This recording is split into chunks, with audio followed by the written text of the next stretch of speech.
We're facing a situation today where 98% of the world is immensely upset with the other 2%. But what the 98% is not doing is examining the thinking that has been handed down to it. I know because I come from this background. It works like this. My grandmother was born in Manchester, England, and she wore the full maid's uniform, had the little feather duster, and worked in a manor house. Now, when we think about that kind of stereotype today, our immediate association is sexy French maid. And it was nothing like that. This was a woman who had calluses on her hands. This was a woman whose back hurt from dawn until dusk, who worked hard. She was what we call today the silent generation.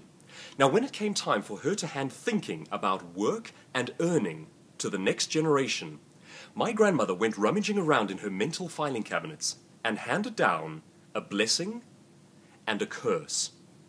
The blessing was a Protestant work ethic, and that has filtered down the generations. That's something I'm grateful for.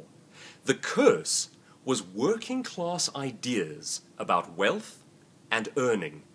You see, the working classes are taught the wheelbarrow way of earning money, and it goes like this. We are taught, my son, you are young and strong. Pick up your wheelbarrow. Load it full of bricks. If you want to earn a coin, you must push your wheelbarrow for an hour. In order to earn another coin, you have to push your wheelbarrow for another hour still. The working class answer to poverty goes like this. If you're not making ends meet, you have to get a second wheelbarrow in the evenings.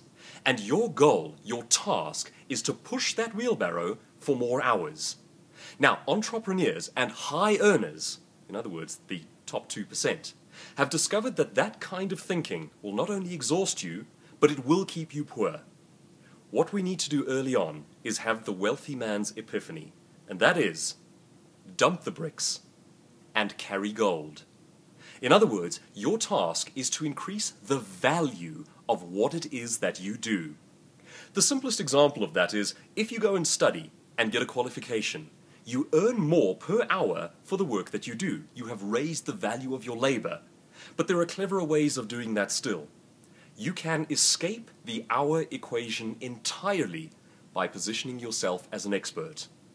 When you become the top name in your industry, the deals, the money, the work starts coming to you. And also your name is worth money. Think about it this way. If your average consultant walks into a company, he gets to charge a number of zeros as his fee. But if Richard Branson walks into the same company, they add 3 more zeros. And why? It's simply because of his name. And that's what expert positioning can do for you. Don't earn the wheelbarrow way. Break free from that kind of thinking.